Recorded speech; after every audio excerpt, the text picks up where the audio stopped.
නම් සුබ සන්ධ්‍යාවක්. සියලු සමීක්ෂණ වාර්තා නැවත නැවතත් තහවුරු කළ ලංකාවේ අංක 1 ප්‍රවෘත්ති ප්‍රකාශය. පැත්තකියත් ඇත්ත කියන හිරු සවස 6:55 ප්‍රධාන ප්‍රවෘත්ති ප්‍රකාශය සමගින් මම ධනුෂ්ක සෙනවිරත්න. මම ඉෂාරා දේවේන්ද්‍ර. මුලින්ම පුවත් සිරස්තල.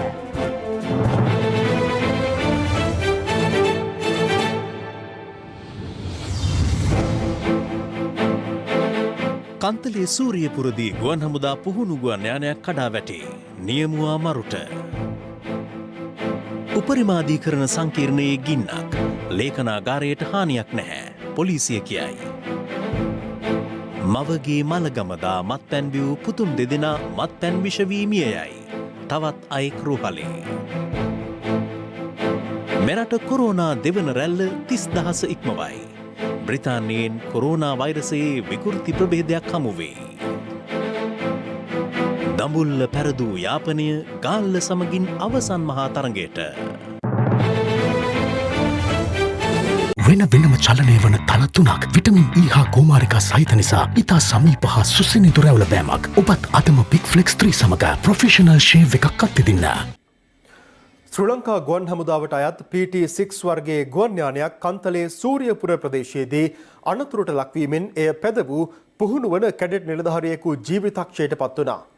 මෙම අනතුර සම්බන්ධයෙන් විශේෂ පරීක්ෂණයක් සිදු කිරීමට ගුවන් හමුදාපති එයා මාර්ෂල් සුදර්ශන පතිරණ මහතා විශේෂ කමිටුවක් පත් කරනු ලැබුවා.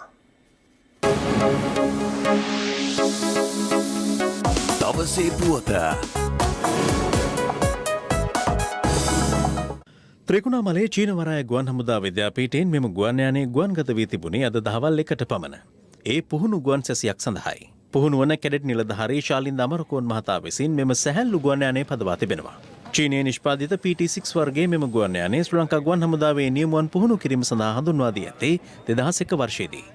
ගුවන් හමුදාව සඳහන් කළේ යානය ගුවන්ගත වී මිනිත්තු 15කට පමණ පසුව කන්තලේ සූරියපුර ප්‍රදේශයට ඉහළින් පියාසර කරමින් තිබූ ගුවන් යානය සහ ගුවන් මැදිරිය අතර සියලු සම්බන්ධතා සම්පූර්ණයෙන් බිඳ වැටුණු බවයි. පසුව ගුවන් හමුදාව මේ පිළිබඳ සොයා බලා ඇති අතර එදී අනාවරණ වී ඇති ගුවන්ගත වූ ස්ථානයේ සිට කන්තලේ සූරියපුර ජනරංජන ව්‍යවසන්නේදී යානය අනතුරට ලක් ඇති බව.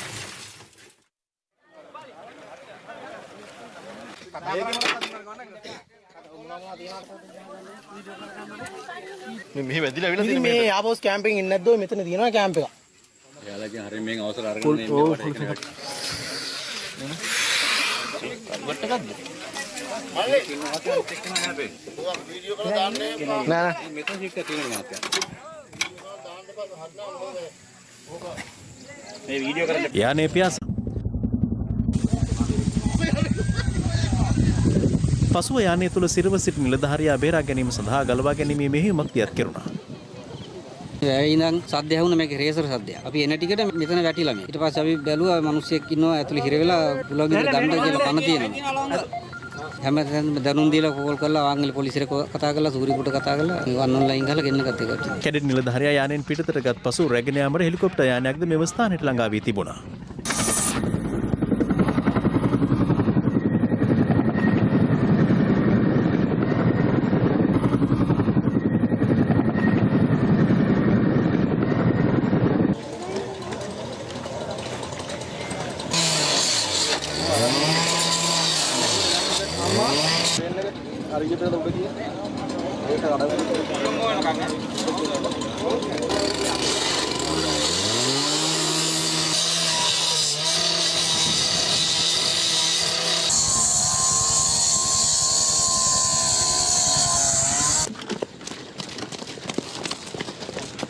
ඒ අනුව පැය 3ක පමණ මෙහෙයුමකින් අනතුරුව යානෙන් පිටතට ගෙනුණු කැඩට් නිලධාරියා ත්‍රිකුණාමලයේ මහරෝහල වෙත රැගෙන යාමට ගුවන් හමුදාව කටයුතු කළා. ගුවන් හමුදාපති යාමාර්ෂල් සුදර්ශන පතිරණ මහතා විසින් වැඩිදුර විමර්ශන කටයුතු සඳහා විශේෂ පරීක්ෂණ කමිටුවක් පත් කර ඇත. අනතුරට පත්වන යානයේ පුහුණු ගුවන් නියමුවෙක් වන කැඩෙට් නිලධාරී අමරකෝන් මෙම අනතුරෙන් ජීවිතක්ෂයට පත් වී ඇත. ඔහු කෑගලු මහා විද්‍යාලයේ ආදි සිසුවෙකු වන අතර 2019 වර්ෂයේ ජනවාරි මාසයේ පුහුණු ගුවන් නියමුවෙකු ලෙස ගුවන් හමුදාවට එක් විය. කෙසේ වෙතත් රෝහලට ඇතුළත් කරන විටත් කැඩෙට් නිලධාරියා ජීවිතක්ෂයට පත්ව සිටි බව ත්‍රිකුණාමලයේ මහරෝහලේ අධ්‍යක්ෂ වෛද්‍ය ජගත් චන්ද්‍රරත්න මහතා සඳහන් කළා. මෙම ගුවන් අනතුරෙන් මියගිය පුහුණු වන කැඩෙට් නිලධාරී ශාලින්ද අමරකෝන් මහතා රුවන්වැල්ල මාපිටිගම ප්‍රදේශයේ පදිංචිකරුවෙක්. කෑගල්ල මහාවිද්‍යාලයේ ආදි ශිෂ්‍යයෙකු වන ඔහු ශ්‍රී ලංකා ගුවන් හමුදාවට පුහුණු වන කැඩට් නිලධාරියෙකු ලෙස එක්ව ඇත්තේ 2019 වර්ෂයේදී. 23 හැවිරිදි ශාලිතගේ හදිසි වියෝව සැලවීමත් සමග ඔහුගේ ඥාතීන් දැඩි කම්පාවට පත්ව සිටියා. මේ අතර අනතුරටපත් PT6 ගුවන් යානයේ නියමුවා මුදා ගැනීමේ මෙහෙයුමට රැගෙන ගුවන් හමුදාවට අයත් ගිනිනීමේ රථයක්ද මෙලෙස අනතුරටපත්ව තිබුණා. දවසේ පුවත අදම CDB iDeposit ඩිජිටල් ස්ථාවර තැන්පතුවක් අරඹන්න. සිය මවගේ අවමගුලට සහභාගී වී මත්පැන් පානය කිරීමෙන් පසු ඇති වූ ආසාත්මිකතාවක් හේතුවෙන් එකම පවුලේ සහෝදරයන් දෙදෙනෙකු අද ජීවිතක්ෂයට පත් වුණා. ඔවුන් සමග මත්පැන් පානය කළ තවත් පුද්ගලයෙක් රෝහල් ගත කර ඇති අතර අදාළ මත්පැන් ලබා දුන් පුද්ගලයා මීරිගම පොලිසිය විසින් අත්අඩංගුවට ගෙන තිබෙනවා. මේ අතර පසුගිය වසරේ මෙවැනිම මත්පැන් විෂවීමකින් මීරිගම පල්ලේවැල ප්‍රදේශයේ පුද්ගලයන් පිරිසක් මිය ගියද ඔවුන්ට මත්පැන් විකුණු පුද්ගලයන්ට මෙතෙක් නීතිය ක්‍රියාත්මක වී නොමැති බවට ප්‍රදේශවාසීන් චෝදනා කරනවා. මීරිගම මොට්ටෑවත්ත කීනදනිය ප්‍රදේශයේ සිය මවගේ අවමංගල්‍ය උත්සවයට සහභාගී වීමෙන් අනතුරුව එකම පවුලේ සහෝදරයන් දෙදෙනෙකු මත්පැන් පානය කිරීමෙන් ඇති වූ ආසාත්මිකතාවක් හේතුවෙන් ජීවිතක්ෂයට පත්ව තිබෙනවා.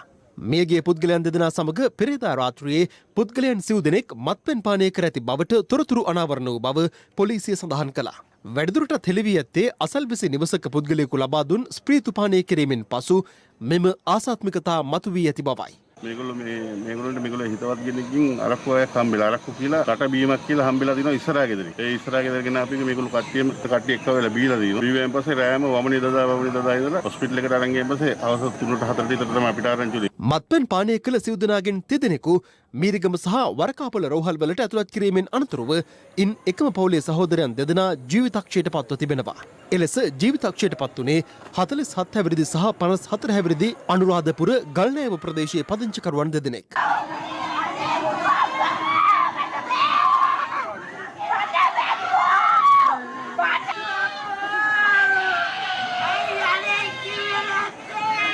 මේ මත්පැන් ඔවුන්ට ලබා දී ඇත්තේ පුද්ගලික සමාගමකට අයිති කන්ටේනර් රථයක් වරාය තුල පදවන පුද්ගලයෙකු බවටයි අනාවරණය වී තිබෙන්නේ. මීරිගම පොලිසිය විමර්ශනයක් ආරම්භ කර තිබෙනවා. මේ මත්පැන් හු රැගෙන ආකාරය කුමන ස්ථානයක සිට රැගෙන ආවාද මෙහි අඩංගු ද්‍රව්‍ය පිළිබඳවත් විමර්ශනය කිරීමට බලාපොරොත්තු වෙනවා. සිද්ධිය සම්බන්ධයෙන් ස්ථානීය පරීක්ෂණය සිදු කිරීම සඳහා අත්තනගල්ල වැඩබලන මහේස්ත්‍රාත් සිතාරා මීමන මහත්මිය එම ස්ථානයට පැමිණියා. විශේෂයෙන්ම මීට පෙර අවස්ථාවකදී මෙම ප්‍රදේශ ආශ්‍රිතවම මත්පැන් පානය කිරීමක් නිසා පුද්ගලයන් 6 දෙනෙකුට ආසන සංඛ්‍යාවක් මිය ගියා. විවිධ ප්‍රදේශවලින් රැගෙන එන ස්ප්‍රීතු ආදිය පානය කිරීම නිසා ලංකාවේ එවැනි මත්පැන් විසවීමෙන් මරණ සිදුවීමේ ප්‍රවණතාවයක් දක්නට ලැබෙනවා. මේ ගැන විමර්ශන ආරම්භ කරනවා. අපි විශේෂයෙන්ම ඉල්ලා සිටිනවා මත්පැන් පානය කරන ජනතාවගෙන් මෙවැනි ආකාරයට ක්‍රියා කිරීමෙන් වළකින ලෙසට. මේ අතර මීරිගම පල්ලේවල ප්‍රදේශයේ පවත්වාගෙන ගිය මත්පැන් නිෂ්පාදනාගාරයේ මත්පැන් පානය කළ පුද්ගලයන් පිරිසක් පසුගිය වසරේ ජීවිතක්ෂයට පත්ව තිබුණේද ආසාත්මිකතා ඇතිවීම හේතුවෙන්. එලෙස මියගිය ඇතැම් පිරිසකගේ සිරුරු විවිධ ස්ථානවල තිබී හමු වුණේ හදිසියේ ඇති වූ ආසාත්මිකතා සමග ඔවුන් මිය යාම හේතුවෙන්. එම සිද්ධියෙන් වසරකටත් වැඩි කාලයක් ඉක්ම ගොස් තිබුණද අදාළ මත්පැන් නිෂ්පාදනය කළ පුද්ගලයන්ට මෙතෙක් නීතිය ක්‍රියාත්මක වී නොමැති බවට ප්‍රදේශවාසීන් චෝදනා කරනවා. එම මත්පැන් පානය කර අතුරු ආබාධ සහිතව දිවි බේරාගත් පිරිස් අදටත් සිය ජීවිකාව පවා කරගත නොහැකි තරමට අසරණ වී සිටිනවා. අතුව පේනවද? අතුව පේනවද? යන්තම් මේ කළු පාට තමයි ඉතින්. මොකද උනේ ඇස් දෙකට? අර අරක්කු බීලා ඒකට තමයි ඉතින් ඇස් දෙක පේන්නේ නැහැ තාම. රුපියල් 100ක තමයි බීවේ. ඊට පස්සේ 100 එනකොට දවස් 4-5ක් ගිහින් කොළඹදී ඉංග්‍රීසි ඩොක්ටර්ලා කියන්නේ 7-5ක්වත් ඊළඟ කරන්න එපා තේරුමක් නැහැ කියලා. ඉතින් කරපු මිනිස්සුන්ට දඬුවමකුත් නැහැ. 16 දෙනෙක් මැරුණා මේ. කොටදෙනියා පොලිසිය අපි ඇන්ටි 18ක් දැම්මා. මේ වෙනකන් තාම පොලිසියෙන් ආවේ නැහැ ගෙදරට ඇන්ටියට. මොනවා හරි කනවා කුරුම්බ බෑවක් කාලා රොටියක් පුච්චන් කාලා. මේ රජෙන් දෙන්න බෑ අපි කරපු වැරදි වලට. රජේ මිනිස්සු පලිය. කොළඹ අලුත් කඩේ උපරිමාධිකරණ සංකීර්ණ පරිශ්‍රයේ අද පස්සරුවේ ගින්නක් හටගත්තා. ගින්න හටගෙන ඇත්තේ එහි අබලි ද්‍රව්‍ය ගබඩාවක බව පොලිස් මාධ්‍ය ප්‍රකාශක නියෝජ්‍ය පොලිස්පති අජිත් රෝහණ මහතා ප්‍රකාශ කළා. අලුත් කඩේ ශ්‍රේෂ්ඨාධිකරණ පරිශ්‍රයේ පස්සරු 4:30ට පමණ හටගත් ගින්න මැඩ පැවැත්වීම සඳහා කොළඹ මහනගර සභාවේ ගිනි නිවීම ඒකකයේ ගිනි නිවන රථ 9ක් පමණ යොදා ගැනුණා.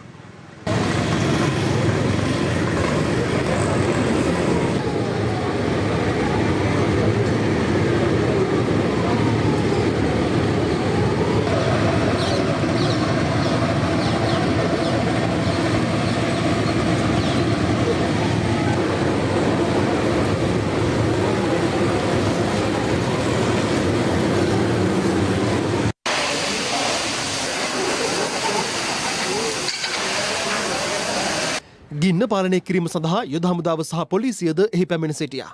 කෙටි කාලයක් තුළ ඒ පාලනය කිරීමට ඔවුන්ට හැකි වුණා. උපරිමාධිකරණ සංකීර්ණය වෙත පැමිණි අගවිනිසුරුවරයා සහ නීතිපතිවරයා ඇතුළු ඉහළ නිලධාරීන් පිරිසක් සිදු වූ හානිය නිරීක්ෂණය කළා. නෑ ඇත්තටම උදව් කරන්න ඕනේ මහතුරුගේ රාජකාරියේ අපි දන්නවනේ.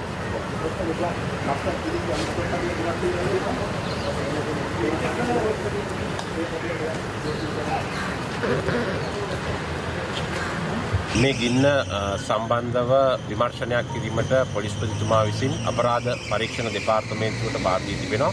දැනට අපරාධ පරීක්ෂණ දෙපාර්තමේන්තුව මේ සම්බන්ධව කණ්ඩායම් 3ක් යොදලා විමර්ශනයක් ආරම්භ කරලා තියෙනවා. මේ විමර්ශනයේදී අපි බලාපොරොත්තු වෙනවා රජයේ රස පරීක්ෂකවරයාගේ ඒ වගේම ඉලෙක්ට්‍රික් ඉංජිනේරුවරයෙක්ගේ සහ මෙම ගින්නක් ඇතිවීම සම්බන්ධව විශේෂඥ මත පළ කරන්න පුළුවන් සියලුම විශේෂඥයින් මේ ස්ථානයට ගෙන්වලා මේ සම්බන්ධව විශේෂඥ මතයක් ලබා ගැනීමට. නමුත් මේ ගින්නෙන් කිසිම ආකාරයක ශ්‍රේෂ්ඨාධිකරණයේ ලේඛනාගාරයකට එහෙම නැත්නම් නඩු ගොනුවකට ලිපි ද්‍රව්‍යයකට හානියක් වෙලා නැහැ. දැනට යම් කිසි ආකාරයක සුළු දුමාරයක් තිබුණා. ඒ දුමාරය ඉවත් කිරීමට කටයුතු කරමින් පවතිනවා. ඒ කටයුතු අවසන් වුණොත් අග්‍රවිනිශ්චයකාරතුමාට ඒ ගැන දැනුම් දීලා එතුමාගේ නියමයේ පරිදි හෙට සිට වත් ශ්‍රේෂ්ඨාධිකරණය සහ අභ්‍යාචනාධිකරණයේ කටයුතු සුපුරුදු පරිදි ආරම්භ කිරීමට හැකියාවක් තිබෙනවා. සාමාන්‍ය පරිදි අමාත්‍යාංශයේත් අධිකරණයේත් කටයුතු පවත්වාගෙන යන්නට හැකියාව තියෙනවා. ශ්‍රේෂ්ඨාධිකරණයේ හෝ වෙන අනිකුත් දේපළ වලට මේකින් නිසා හානියක් වෙලා නැහැ. සුළං සූර්යතාපය සහ ස්වාභාවික වායු වැනි පුනර්ජනනීය බල ශක්ති ප්‍රභවයන් විදුලි බල පද්ධතියට කඩිනමින් එක් කර ගැනීමට ඇති හැකියාව ජනාධිපති ගෝඨාභය රාජපක්ෂ මහතාගේ විමර්ශනයට ලක් වුණා. ඒ අද පෙරවරුවේ ජනාධිපති කාර්යාලයේ පැවති සාකච්ඡාවකදී. සෞභාග්‍ය දැක්ම ප්‍රතිපත්ති ප්‍රකාශයට අනුව 2030 වන විට සමස්ත විදුලි අවශ්‍යතාවයෙන් 70%ක් පුනර්ජනනීය බලශක්ති ප්‍රභවයන්ගෙන් සපුරා ගැනීම රජයේ අපේක්ෂාවයි. අද පෙරවරුවේ ජනාධිපති කාර්යාලයේ පැවති විදුලි උත්පාදනය පිළිබඳ සාකච්ඡාවේදී ජනාධිපතිවරයා සඳහන් කළේ පුනර්ජනනීය බලශක්ති උත්පාදනයේ කෙටි කාලීන ඉලක්ක ඇතිව ක්‍රමානුකූලව සහ කඩිනමින් සිදු කළ යුතු බවයි. සමෘද්ධි පවුල් ලක්ෂයක් හඳුනාගෙන නිවාස වහල මත සූර්යකෝෂ ඉදිකර ඔවුන්ට ආදායමක් හිමිවනසේ එක් ව්‍යාපෘතියක් ක්‍රියාවට නැංවෙන අතර ඒ සඳහා නිවසකට වැය වන රුපියල් ලක්ෂ 8ක මුදල රජයෙන් දැරිය යුතු බව ජනාධිපතිවරයා මෙහිදී සඳහන් කළා. ලෝකේ ට්‍රෙන්ඩ් එක තියෙන රිනියුවබල් එනර්ජි වලට යන්න ඒ ට්‍රෙන්ඩ් එකත් එක්ක අපි යන්න ඕන. උලඟයි, අවුවයි, ජලයයි තියෙන්නේ. ඒකට අපි කන්සන්ට්‍රේට් කරන්න ඕනේ. ඒකනේ අපි 70%ක් කියලා කියන්නේ. එහෙම නැත්නම් කවදා හරි 100%ක් හරි යන්න පුළුවන් නම් එතනට යන්න ඕන. මේ ටාගට් එක තියෙන්නේ අපිව පුෂ් කරන්න. මම කියන්නේ අවංකව වැඩේ කරන්න. පරක් වෙන්න දෙන්න එපා රට වෙනුවෙන්. තවත් COVID-19 ආසාදිතයන් 420 දෙනෙකු අද දිනේ වාර්තා වීමත් සමග මෙරට සමස්ත COVID-19 ආසාදිතයන් ගණන 33898ක් දක්වා ඉහළ ගියා. මෙරට COVID දෙවන රැල්ලේ ආසාදිතයන් ගණනද 30000 සීමාව පසු කර තිබෙනවා. අද දිනේ හඳුනාගත් නව COVID-19 ආසාදිතයන් 420 දෙනාගෙන් 68 දෙනෙක් බන්ධනාගාරවලින් වාර්තා වූ ආසාදිතයන්. ඒ සමග මෙරට සමස්ත ආසාදිතයන් සංඛ්‍යාව 33898ක් දක්වා ඉහළ ගියා. අද 558 දෙනෙකු පූර්ණ සුවය ලැබූ අතර ඒ අනුව COVID-19 ආසාදනයේ වී පූර්ණ සුවය ලැබූ සංඛ්‍යාව 24867ක්. ඒ දිනේ COVID ආසාදිතයන් 688 දෙනෙකු මෙරටින් හඳුනාගත් අතර ඉන් 200 දෙනෙකු කොළඹ දිස්ත්‍රික්කයෙන් වාර්තා වුණා. ඒ අතරින් 153 දෙනෙකු වැඩිම සංඛ්‍යාව වාර්තා වූයේ කොළඹ මහනගර සභා සීමාවෙන්. බොරාලෙන් 65ක්, මට්ටක්කුලියෙන් 38ක්, කොම්පඤ්ඤ වීදියෙන් 13ක් සහ එම මහනගර සභා සීමාවට අයත් සෙසු ප්‍රදේශවලින් 38ක් ලෙස ආසාදිතයින් වාර්තා වුණා. වසංගත රෝග විද්‍යාංශය රට හරියට කොහෙද ස්ථානගත වෙලා තියෙන කියන කාරණේ අලුත් දත්ත මත පදනම් වෙලා තාමත් එළිදරව් කරන්නේ නැහැ. ඒක බලවත් අඩුපාඩුවක් විදිහට අපි දකිනවා. විශේෂයෙන් සැලකිලිමත් වෙන්න ඕන වතුකරයේ තුල රෝග ව්‍යාප්තිය පාලනය කරන්න අවශ්‍ය කරන ඕනම ක්‍රියාමාර්ගයකට ගිහිල්ලා කටයුතු කරන්න. එහෙම නැති වුණොත් කොළඹ පැතිරෙන ඒ ශීඝ්‍රතාවයෙන් ව්‍යාප්ත වෙන්න ගියොත් එහෙම තාම දුෂ්කර වෙන්න පුළුවන්. මෙතර COVID-19 ආසාදිතයන් සිව් දෙනෙකු හඳුනා ගැනීමත් සමග බම්බලපිටිය යුනිටි ප්ලාසා සාප්පු සංකීර්ණයේ తాවකාලිකව වසා දැමීමට කටයුතු කර තිබෙනවා. බම්බලපිටිය මහජන සෞඛ්‍ය පරීක්ෂක NAK එරන්ද මහතා සඳහන් කළේ එම සාප්පු සංකීර්ණයේ වෙළඳසැල් 4ක සේවකයින් සිව් දෙනෙක්ට වෛරසය ආසාදනය වී ඇති බවයි. මේ අතර කළුතර දිස්ත්‍රික්කයෙන් 117ක්, ගම්පහ දිස්ත්‍රික්කයෙන් 113ක්, මුලතිව් දිස්ත්‍රික්කයෙන් 55ක්, ගාල්ල දිස්ත්‍රික්කයෙන් 48ක් සහ නෝරෙල්ලේ දිස්ත්‍රික්කයෙන් 38ක් ලෙස ආසාදිතයින් වාර්තා වුණා. තවත් කොවිඩ් මරණ දෙකක් වාර්තා වීමත් සමග මෙරටින් වාර්තා වන සමස්ත මරණ සංඛ්‍යාව 154ක් දක්වා ඉහළ ගියා. මේ අතර කොවිඩ් වෛරසය වැළඳී ජීවිතක්ෂයට පත්වන පුද්ගලයන්ගේ දේහ බොහොම දානය සඳහා මාලදිවයින් රජය ඉදිරිපත් වී ඇද්දැයි මාධ්‍යවේදීන් අද පැවති කැබිනට් තීරණ දැනුම් දීමේ ප්‍රවෘත්ති සාකච්ඡාවේදී ප්‍රශ්න කළා. My knowledge, and we have never discussed anything at the cabinet of that sort. What we heard was that there was deputation made to the Prime Minister, and the Prime Minister had looked at it in a usual manner as the Prime Minister. So do you think that the Maldivian foreign minister, is he misinformed? Why do you think that the foreign minister of a neighboring country would actually use the name of the Sri Lankan president to say that a request has been made? I understand that. I mean, that's a serious thing. So as far as we are concerned, at the cabinet, nothing was discussed yesterday. But I'll definitely verify that and come back to you.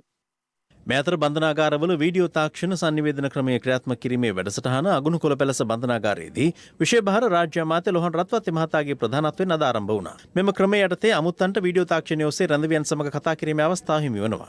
සුළු වැරදි කරපු කට්ටිය සහ නිදහස ලබා සිටපු සියලුම දෙනා අද වෙනකොට 6000ක් පමණ මේ සති දෙක ඇතුළත නිදහස් කරලා තියෙනවා.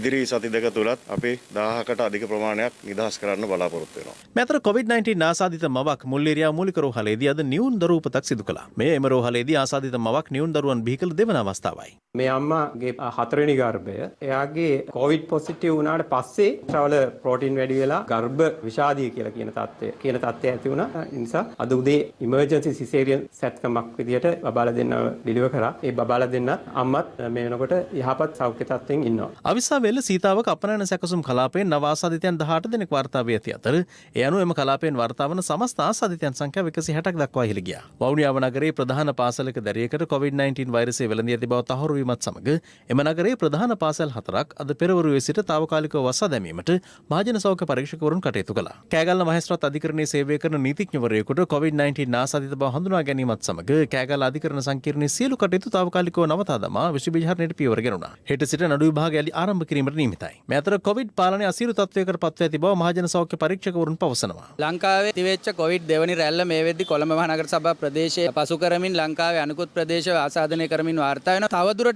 COVID-19 වසංගතය සෞඛ්‍ය සේවාවට ඕන විදිහට හසුරවන්නවත් පාලනය කරගන්නවත් හැකියාව නැහැ කියන එක තමයි අපිට පේන්නේ. ඉදිරියේදී එන උත්සව සමය විශාල අවදානමක් එක්ක තමයි අපි සමරන්නේ. මේ කාල සීමාව තුළ වගකීමෙන් යුතුව රජය සහ මහජනතාව හැසිරුණේ නැත්නම් මේ නත්තල අවසාන වෙන්නේ කොවිඩ් විශාල වශයෙන් ව්‍යාප්ත වෙලා ඊටාම අවාසනාවන්ත තත්වයකට මුහුණ දීලා කියන එකට අපිට අනාවැකියක් කියන්න පුළුවන්. කෙසේ වෙතත් සෞඛ්‍ය බලධාරීන් පෙන්වා දෙන්නේ COVID-19 වෛරසය ශ්‍රී ලංකාව තුළ සමාජගත වී නොමැති බවයි. ලෝකයේ තත්ත්වයත් එක්ක බලනකොට ඉතාමත් හොඳ තත්ත්වයක අපි ඉන්නේ. අවශ්‍ය කරන ප්‍රතිකාර මධ්‍යස්ථාන අපි ළඟ තියෙනවා. අවශ්‍ය කරන දැඩි සත්කාර ඒකක අපි ළඟ තියෙනවා. අපි ජනතාවගේ සහාය අවශ්‍ය වෙනවා. මේක දසදහස් ගණනින් වැඩි වෙන්න නොදී අපිට අවශ්‍ය කරන සහයෝගය ලබා දෙන්න කියලා ඒ හරහා අපිට ආරක්ෂා සහිතව ඉන්න පුළුවන් තත්ත්වයක් තියෙනවා. සිංගප්පූරුවේ රටවල් මේ වෙනකොට වැක්සින් එක ඇනුම් කරලා අවසන් කරලා දෙනවා. ඒ සම්බන්ධයෙන් අපේ රටේ විවිධ කතාබහ ඇති වෙනවා. ලෝක සෞඛ්‍ය සංවිධානයේ මැදිහත් වීමෙන් තමයි අපිට ලැබෙන්නේ ඖෂධ ලබා දීමට කටයුතු කරන කාල සීමාව වන විට අවශ්‍ය කරන මූලික යටිතල පහසුකම් සූදානම් කර ගැනීම තමයි මේ දවස්වල කරගෙන යන්නේ.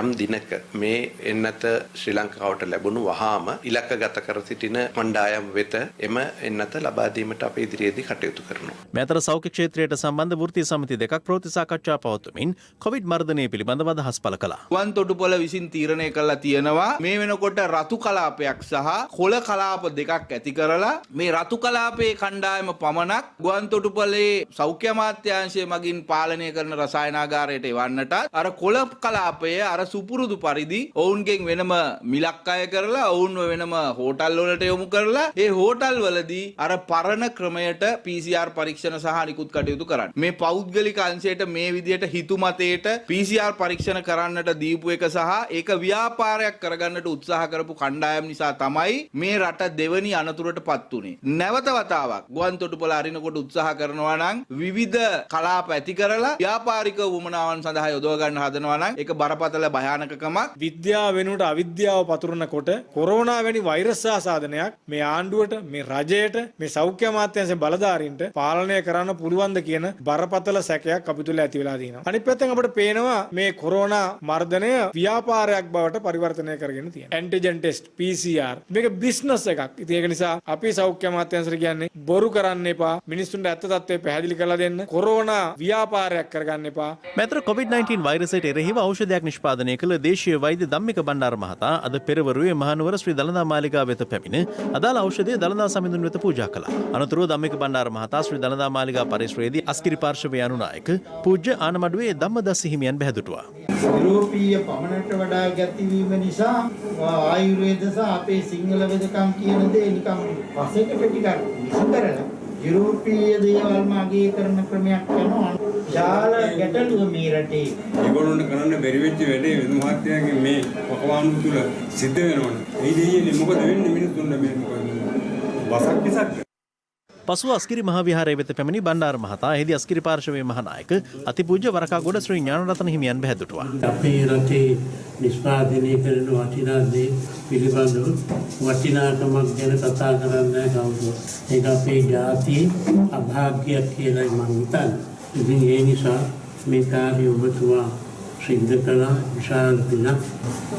පත්‍රිකාවේ වරනේ ඉක්මනටම මේ හදන්නේ බටහිර වෛද්‍යවරු කරන්නට තව එක දෙයක් තියෙනවා. එතුමලන්ගෙන් මේක නිර්දේශයක් ගන්න තියෙනවා, වාර්තාවක් ගන්න තියෙනවා. ඒ වාර්තාව කඩනමින් දෙන්න කියලා මම කියනවා. ධම්මික බණ්ඩාර මහතා අස්කිරි පාර්ශවයේ ලේකකාධිකාරී ආචාර්ය පූජ්‍ය මැදගම ධම්මානන්ද හිමියන්ද බැහැදුටුවා. මේ අතර COVID-19 වෛරසයේ විකෘති වූ නව ප්‍රභේදයක් බ්‍රිතාන්‍ය තුළ සීග්‍රේන් ව්‍යාප්ත වන අතර මෙම නව වෛරස ප්‍රභේදය ආසාදිත පුද්ගලයන් 1000කට වැඩි පිරිසක් එරටින් හඳුනාගෙන තිබෙනවා. VUI 2020යි 12යි එක ලෙස හඳුන්වන මෙම නව වෛරසය කොරෝනා ගණයට අයත් COVID-19 වෛරසයේම විකෘති වූ ප්‍රභේදයක් වන අතර ඒ නුදුරේදීම යුරෝපයේ සීග්‍රේන් ව්‍යාප්ත වීමේ අවදානමක්ද පවතින බවයි බ්‍රිතාන්‍ය සෞඛ්‍ය ලේකම් මැට් හැන්කොක් පවසන්නේ.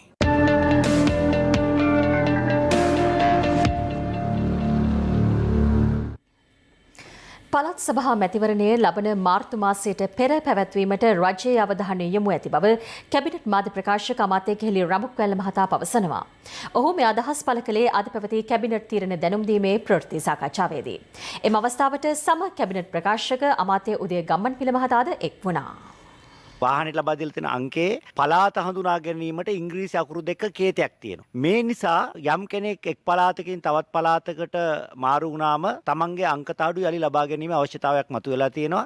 එක පැත්තකින් මේක මහ ජනතාවට වැයබරක් ඇති වෙලා තියෙනවා. මේ සියල්ලම සලකලා බලලා ප්‍රවාහනමත්තුමා කරපු යෝජනාවක් අනුව අංකතාඩු වලින් පළාත දැක්වෙන ඉංග්‍රීසි අකුරු දෙකේ කේතය ඉවත් කරලා ශ්‍රී ලංකාවටම පොදු අංකතාඩු නිකුත් කිරීමට ඊයේ අමාත්‍ය මණ්ඩලය තීන්දුව කරා. අපි දන්නවා ලංකාවේ සමහර වරදවල් කරාම දඩය වෙන්නේ රුපියල් 10ක් වගේ. සත්ව හිංසාව සම්බන්ධයෙන් දඩය තියෙන්නේ රුපියල් 100යි. ඉතින් රුපියල් 100 සාක්කුව දාගෙන බල්ලෙකුට උණු වතුර ගහන්න බල්ලට මරා දාන්න උනත් කෙනෙක් පෙළඹෙන්න පුළුවන්. මේ තත්ත්වය නිසා දඩ මුදල් ජනතාවට බයක් ඇති කරන ප්‍රමාණයට යම් පීඩනයක් ඇති කරන ප්‍රමාණයට වැඩි කළ යුතු නිසා දණ්ඩ නීති සංග්‍රහයේ දැක්වෙන දඩ මුදල් සංශෝධනය කිරීමට අධිකරණ අමාත්‍යතුමා කරපු යෝජනාවට අමාත්‍ය මණ්ඩලයේ අනුමැතිය හිමි වුණා. ඊයේ දවසේ දීර්ඝ වශයෙන් සාකච්ඡාවට ගැටුණු එක විෂයක් උනේ පළාත් සභා මැතිවරණය සම්බන්ධව 2015 සේවකට පවතිච්ච රජයේ ඒ සම්බන්ධව ගත්ත තීරණ උනේ මැතිවරණ කල් දැමීම. ඊයේ කැබිනට් මණ්ඩලයේදී මේ සම්බන්ධව දීර්ඝ වශයෙන් කතා කරා. ඒ සාකච්ඡාවෙන් පසුව ගත්ත තීන්දුව තමයි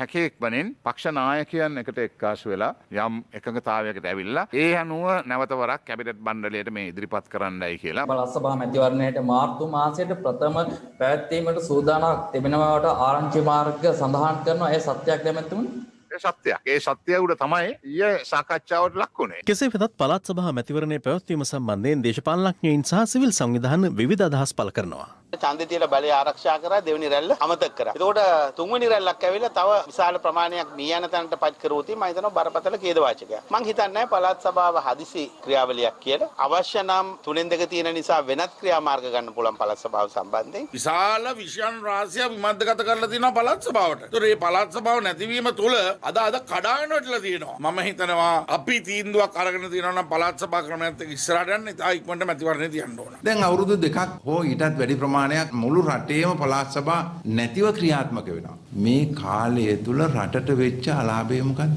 රටේ සංවර්ධනය නැවතුණාද? පළාත් සභාව නැහැ කියලා අංගවිකල භාවයටපත් වුණාද රට? අපි කියනවා පළාත් සභාව කියන්නේ උණ්ඩුක පුච්චයක්. උණ්ඩුක පුච්චේ කියන්නේ ශරීරයට අනවශ්‍ය කොටසක්. පළාත් සභාව උණ්ඩුක පුච්චේටත් වඩා භයානකයි මේක පිළිකාවක්. නව ව්‍යවස්ථාවක් ගෙනල්ලා පළාත් සභාව ඕනද නැද්ද කියන එක ජාතික තීන්දුවක්. හැබැයි මේ වන විට පළාත් සභාවක් තියෙනවා. මහජන නියෝජිත නැති පළාත් සභාවක් තියෙනවා. අංශභාගය හැදිලා. එහෙමනම් අංශභාගය හැදිච්ච එක සම්පූර්ණයෙන්ම අහිං කරන්න ඕන. පළාත් සභාව යටතේ තියෙනවා පාසල් ටික, රෝහල් ටික, සියලුම මිනිස්සුන්ට සංවේදී ආයතන. මේ පළාත් සභාවේ වියදම් ටික හැමම වෙනවා. മന്ത്രിවරු නැහැ. එහෙමනම් දැන් මේ රටට අහිමි කරලා තියෙන මහජන නියෝජිතෝ නැති එක පරමාධිපත්‍ය අයිතිය ලබා දිය යුතුයි. රජය සතු වගකීම වන්නේ රටේ ජනතාවගේ මානව අයිතිවාසිකම් උල්ලංඝනය කිරීම නොව ඒවා ආරක්ෂා කිරීම බව විපක්ෂ නායක සජිත් ප්‍රේමදාස මහතා පවසනවා. සමගි ජනබලවේගයේ කඩවතදී සංවිධානය කර තිබූ විරෝධතාවකදී විපක්ෂ නායකවරයා මේ බව සඳහන් කළා. පසුගියදා මහර බන්ධනාගාරය තුළ ඇති වූ කලහකාරී සිදුවීම පිළිබඳව සහ රජය විසින් මේ වන විට ක්‍රියාත්මක කර ඇති මර්ධනයට විරෝධය පළ කරමින් සමගි ජනබලවේගයේ කඩවත නගරයේදී අද නිහඬ විරෝධතාවක් සංවිධානය කර තිබුණා. රැස්වීම් පැවැත්වීමෙන් වළකින්න ඔන්ලයින් මාර්ගයෙන් අවශ්‍ය භාණ්ඩ නිවසටම ගෙන්වා ගන්න මහජනතාව එක්රස් කරමින් පවත්වන රැස්වීම් වලින් වළකින්න සුබපැතීම් සහ ආචාර කිරීමේදී සමාජ ද්‍රෂ්ට භාවය රැකගන්න.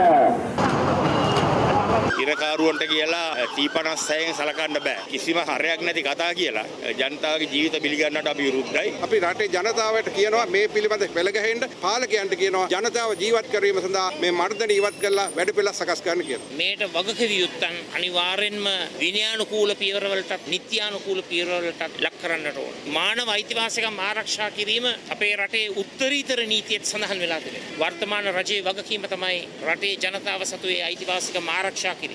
උල්ලංඝනය කිරීම නෙවෙයි. මේක රට තුල විසඳෙන්න ඕන ප්‍රශ්නයක්. රටේ ප්‍රශ්න වෙනත් සභාවලට ගෙනියන්නට මම හිතන්නේ ඒක සුදුසුයි කියලා. නැවතත් මැතිවරණයක් කතා කරලා තියෙනවා. මම නම් කියන්නේ මැතිවරණය එක හොඳයි. මොකද රටේ ජනතාවට ආණ්ඩුවට උත්තර බඳින්න අවස්ථාව වෙනවා. ජනබලය මර්ධනය කිරීම සඳහා යහපාලන රජය විසින් අධිකරණයට බලපෑම් සිදු කර සිරගත කළ පුද්ගලයන්ට සාධාරණයක් ඉටු විය යුතු බව පාර්ලිමේන්තු මන්ත්‍රී සහන් ප්‍රදීප් විතාන මහතා පවසනවා. මේ අතර රාජ්‍ය අමාත්‍ය ශෙහාන් සේමසිංහ මහතා පැවසුවේ යහපාලන රජයේ සමයේ පෞද්ගලික අවශ්‍යතාව වෙනුවෙන් අධිකරණයට බලපෑම් සිදු කළ පුද්ගලයන් මෙවර පාර්ලිමේන්තුව නියෝජනය කිරීම කනගාටුදායක බවයි.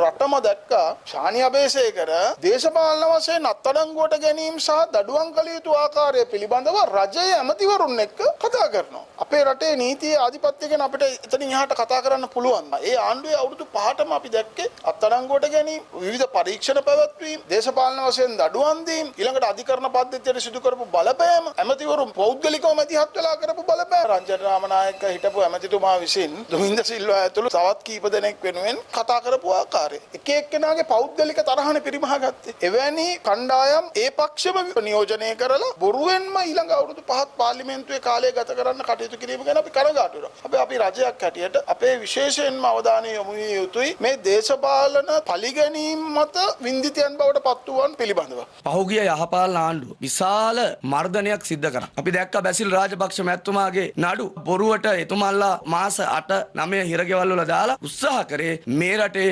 ගොඩනැගෙන ඒ ජන බලය මර්ධනය කරන්න තමයි හැදුවේ. ඒ වගේම තමයි මිනිස්සුන්ට වැඩ කරන, ජනතාවට උදව් කරන දුමින්ද සිල්වලා වගේ ඒ දේශපාලන තරුණ දේශපාලන නායකයෝ ඒ සිරගත කරා. අපි දැක්කා ශානිලා රංජන් රාමනායකලා කතා කරනවා. ඒ සිරගත කරපු සියලු දෙනාට සාධාරණයක් ඉෂ්ට වෙයි කියලා අපි බලාගෙන ඉන්නවා. වැඩකිරීමේ කාර්යයේදී වෙනස් ආකාරයකින් සිතා කටයුතු කිරීමට දේශපාලඥයින් සහ රාජ්‍ය නිලධාරීන් බිය නොවිය යුතු බව හිටපු අමාත්‍ය බැසිල් රාජපක්ෂ මහතා පවසනවා. ඔහු මේ බව පැවසුවේ කුලියාපිටිය ප්‍රදේශයේදී ගම සමග පිළිසඳර වැඩසටහනකට එක්වමින්. කුලියාපිටිය වයඹ විශ්වවිද්‍යාලයේ ශ්‍රවණාගාරයේදී පැවති ගම සමග පිළිසඳර වැඩසටහන සඳහා දේශපාලනඥයින් සහ රාජ්‍ය නිලධාරීන් පිරිසක් සහභාගී වුණා. අපි බලාපොරොත්තු වෙනවා මේදී ඔබ සියලු දෙනාගේම සහයෝගය ඇතුව මේ අයවැය ඒ තුලින් අපේ රටේ සෞභාග්‍ය රටක් හැටියට මුත් කරන්න. ඉතින් මේ සඳහා වෙනස්ව සිටීමට බිය නොවන්න කියලා අපි කියනවා. මොකද වෙනස්ව හිතලා යම් යම් ආකාරතැබි වලට සිරගත කිරීම වලට අපි මුණ දුන්නා. ඉතින් නමුත් අවසානයේදී සත්‍ය නා මම මේදී විශේෂයෙන්ම මේ මහජන නියෝජිතින්ට රජයේ නිලධාරීන්ට කියනවා තමුන් නොකරපු වැරද්දකට චෝදනා වෙන්න පුළුවන්. ඒ වෙලාවට කිපෙන්න එපා, සැලෙන්නත් එපා, බිය වෙන්නත් එපා. SLT වෙතින් ඔන්ලයින් ලර්නින් සහ ඔන්ලයින් වර්කින් සඳහා ඇදහිය නොහැකි ඩේටා දීමනා GB 30ක් රුපියල් 195යි GB 100ක් රුපියල් 490යි අඩුම මිලට වැඩිම ඩේටා SLT වෙතින්.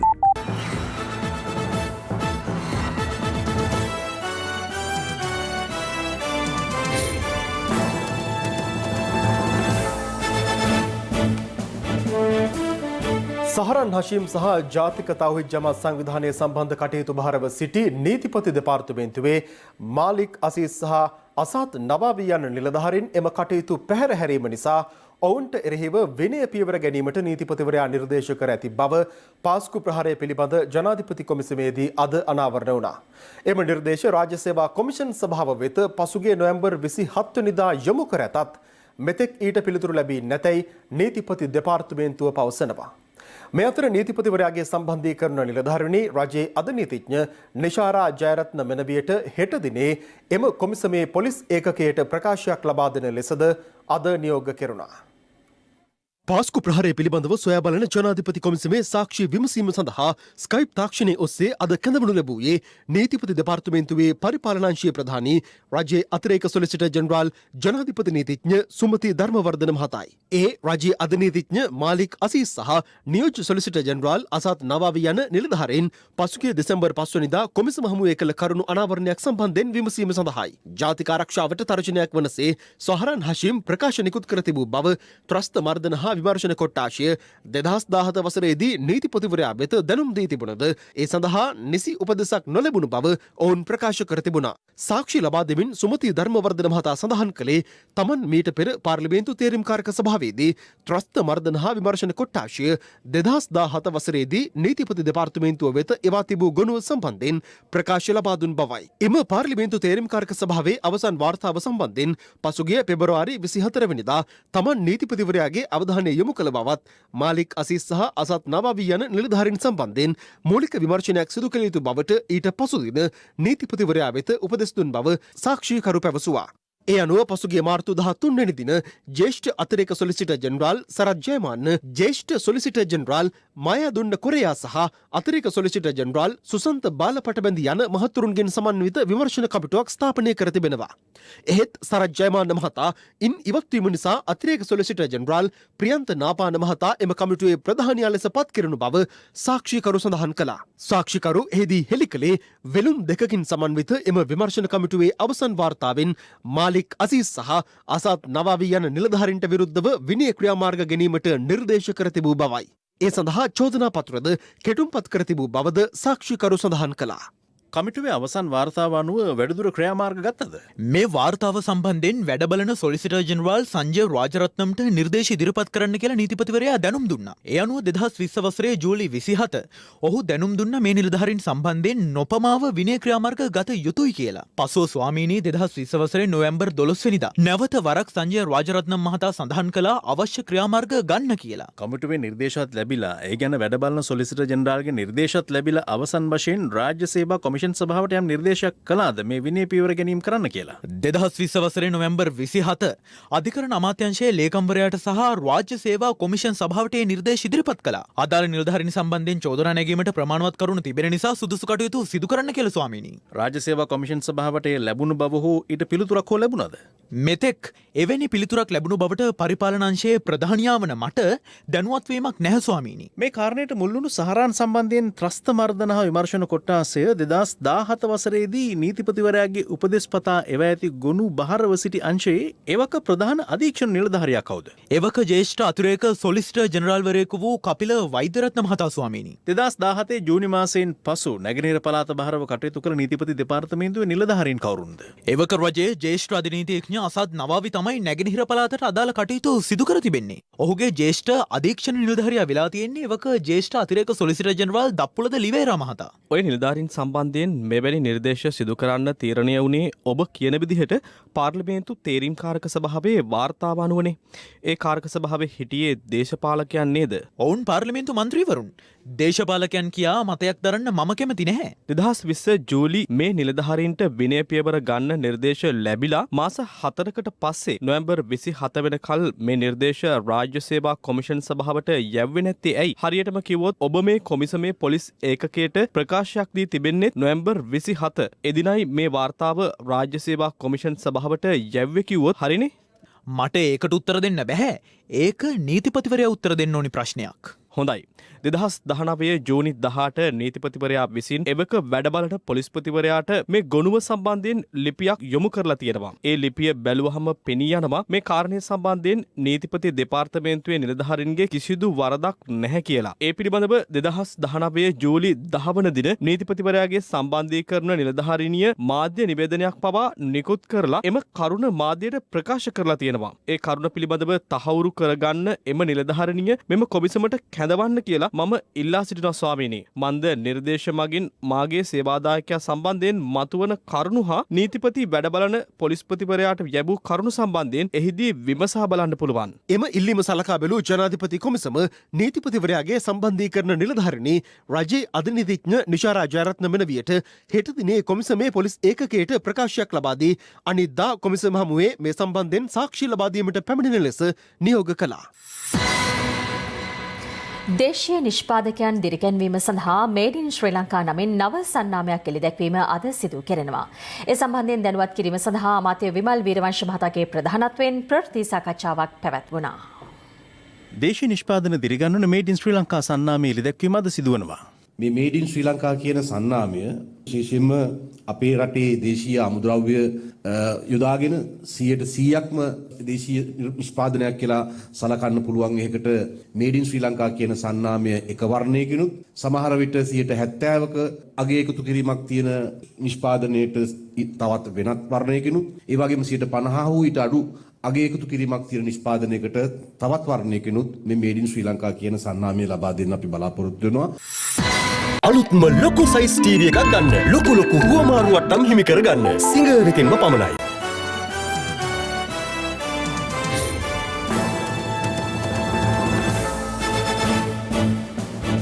දැන් තවත් දේශීය පුවත් කිහිපයක් සමගින් රටවටා හිරු. රටවටා හිරු. සිංහලේ සංවිධානයේ මහලේකම් පූජ්‍ය මැඩිල්ලේ පඤ්ඤාලෝක හිමියන් පැවිදි දිවියට පිවිස වසර 25ක් සැපරීම නිමිත්තෙන් සිත් පිරි දේශනාවක් සහ ගිලන්පස දානමේ පුණ්‍ය කර්මයක් ඊයේ පස්වරුවේ මිරිහාන සමාධි විහාරස්ථානයේදී පැවැත්වුණේ. රාජ්‍ය අමාත්‍යවරුන් වන සරත් වීරසේකර, චන්න ජයසුමන, සීතා අර්මපොල යන මහත්මයාත්මීන්ගේ ප්‍රධානත්වයෙන් COVID-19 ව්‍යාප්තියත් සමග දුෂ්කරතා රැසකට මුහුණ පා සිටින අපේම ජනතාවගේ සුව සහනය වෙනුවෙන් ක්‍රියාත්මක රට වෙනුවෙන් හිරු සහන යාත්‍රා ක්‍රියාන්විතය යටතේ ශ්‍රී ලංකා රතු කුරුස සමාජය හා එක්ව කැලණිය සෞඛ්‍ය වෛද්‍ය නිලධාරී කාර්යාලය වෙත මුව ආවරණ සහ ආරක්ෂිත ඇඳුම් කට්ටල බෙදා දීමක්ද සිදු වුණා. දින 180 සම්පූර්ණ කළ සියලුම ආදේශක සෞඛ්‍ය සේවකයින් වහා ස්ථිර කිරීම ඇතුළු ඉල්ලීම් 5ක් මුල් කරගනිමින් ඒකාබද්ධ සෞඛ්‍ය සේවක සංගමය අද ක්‍රියාත්මක කළ පාගමනක් හේතුවෙන් කොළඹ පුරහල අවට මාර්ගවල දැඩි රථවාහන තදබදයක් ඇති වුණා. පසුව ඔවුන් සෞඛ්‍ය අමාත්‍යාංශයට පිවිසීමට ගත් උත්සාහය පොලිසිය වැළැක්වීම හේතුවෙන් සෞඛ්‍ය සේවකයින් පුරහල අවට මාර්ගය අවහිර කරමින් විරෝධතාවය නියැලුණේ මෙලෙසින්.